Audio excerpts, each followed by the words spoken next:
जैसा हम सबको अवगत है कि देश ने सेकेंड वेव के समय पर एज हाई एज 4,14,000 के करीब डेली केसेस नोट किए थे। उसमें अब काफ़ी कमी आ चुकी है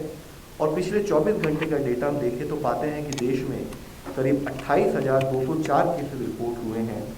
यहाँ यह मुख्य है कि हम समझें कि 40,000 के करीब केसेस जो ऑन एन एवरेज हम पिछले कुछ दिनों से नोट कर रहे थे, उसमें पिछले 3 दिनों से कमी आई है और 40,000 से कम केसेस होते होते अब देश में करीब 28,000 केसेस प्रतिरोज के हिसाब से पिछले 24 घंटे में हमने नोट किए हैं। इसमें दूसरा मुख्य विषय हम आप लोगों के सामने लाना चाहेंगे कि यह भी जो केसेस रिपोर्ट हुए उसमें मुख्यतः कुछ particular localise states and districts में यह केसेस अधिक पाए गए हैं, जिसमें अगर हम देखें तो अगर हमारे पिछले हफ्ते में देश में जितने टोटल केसेस रिपोर्ट हुए हैं उसमें अराउंड 51.51% केसेस मात्र केरला स्टेट से हमने नोट किया है। इसी के साथ ही अगर हम देखें कि वह डिस्ट्रिक्ट जहां पर अधिक संख्या में केसेस रिपोर्ट हो रहे थे, तो जहां वीक एंडिंग 1 जून अगर हम देखें देश में 279 ऐसे डिस्ट्रिक्ट थे, 1 जुलाई तक आते आते वह नंबर घटते हुए 107 हुआ और अब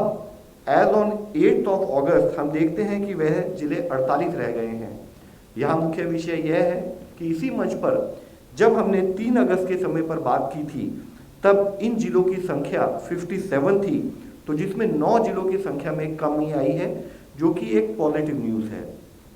लेकिन साथ ही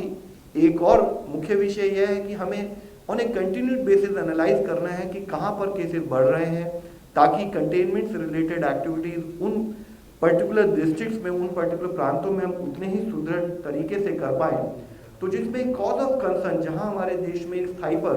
केसेस काफ़ी कम नोट किए जा रहे हैं, अभी भी 37 ऐसे जिले हैं जहां पर हम एक इंक्रीजिंग ट्रेंड इन केसेस नोट कर रहे हैं पिछले 2 हफ्ते से, जिसमें मुख्यतः केरला से 11 जिले हैं, तमिलनाडु से 7 जिले हैं, हिमाचल प्रदेश से 6 जिले हैं,